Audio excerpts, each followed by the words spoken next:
మీరు క్రమశిక్షణతో కూడుకున్న విద్యను నేర్చుకోండి. 25 సంవత్సరాల వయసు వచ్చే వరకు కష్టపడండి. ఆ తర్వాత 75 సంవత్సరాలు మీరు సుఖమైన జీవితము, మీ జీవితంలో గౌరవం అన్నిటికంటే సమాజంలో మీకు గౌరవం తెచ్చిపెడుతుంది చదువుకున్న వాళ్ళకు.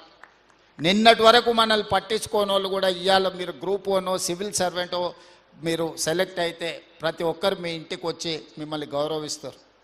చదువు అనేది అత్యంత కీలకమైనది. చదువు ఒక్కటే మన భవిష్యత్తును మారుస్తుంది. మీరు గొప్పగా చదువుకోవాలి, రాణించాలి.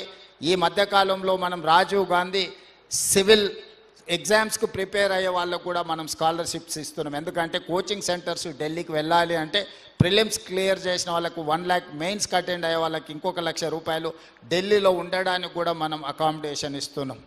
మీరు హై టార్గెట్ పెట్టుకోండి, దాని ప్రకారం కష్టపడండి.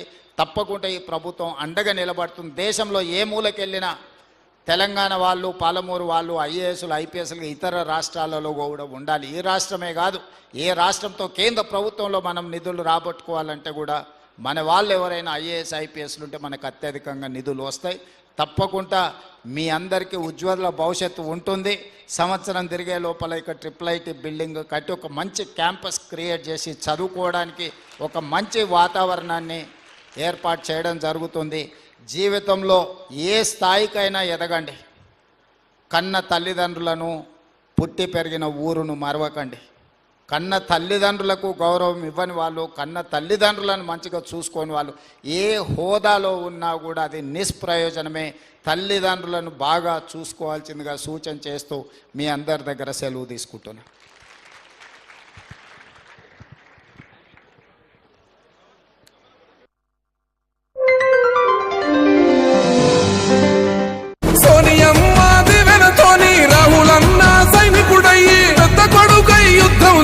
సిద్ధమాయే రేవంతన్నో 3 రంగుల జెండా పట్టి సింగమోలే కదిలినాడు. ఒక్కరో కాంగ్రెస్ సూర్యుడు మన రేవంతన్న నిగ్గదీసి అడిగే మొనగాడు.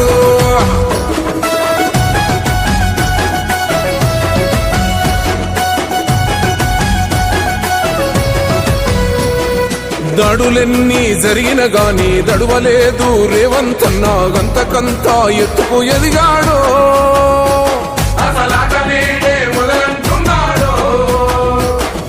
మొక్కనాడు